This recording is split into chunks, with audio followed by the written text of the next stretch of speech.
Back to the latest read on existing home sales. Homes are selling at an annual rate of 4.15 million.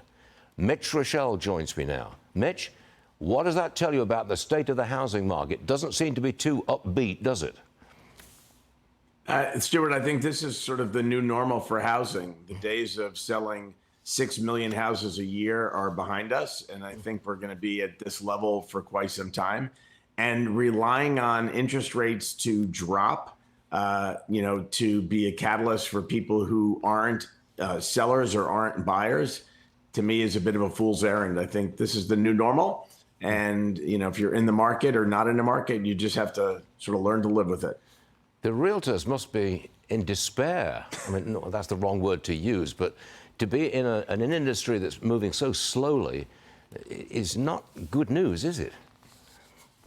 No, and unfortunately, every once in a while when I say something, I find a letter in my mailbox from some realtor somewhere in America. So if you're listening or watching, save the stamp if you don't agree with me. But I think it's absolutely separating those realtors who truly work with their customers, whether their customer be a seller or a buyer, to try to create opportunities, to create value, to find properties that may be off market, to convince people who aren't sellers to become sellers, to get buyers to look at things a little bit differently. When they really work for their client, I think they make a difference. But I think, there's a good chunk of the industry that was just, tapping into a fee stream without working too hard at it. Yeah. And I think at the end, this is going to be better for the customers, that the realtors that are going to survive this slower volume or this lower volume are really going to be difference makers. I see mortgage demand drop for the first time in 5 weeks. Total application volume down compared to the previous week. Refinance demand also down. What does that tell you about the housing market?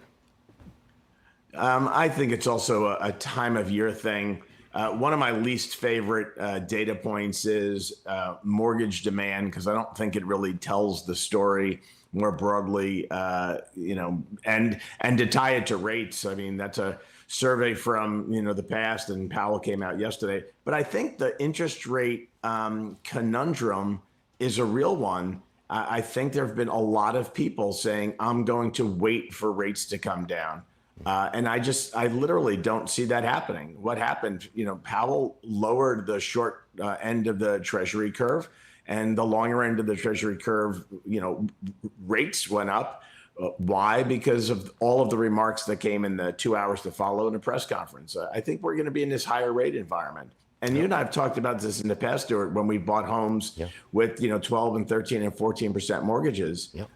We did not buy a home in that period of time, waiting miraculously, when Volcker was the Fed chair, for rates to come down. We needed to buy, we needed a place to live, and we found a way to make it work.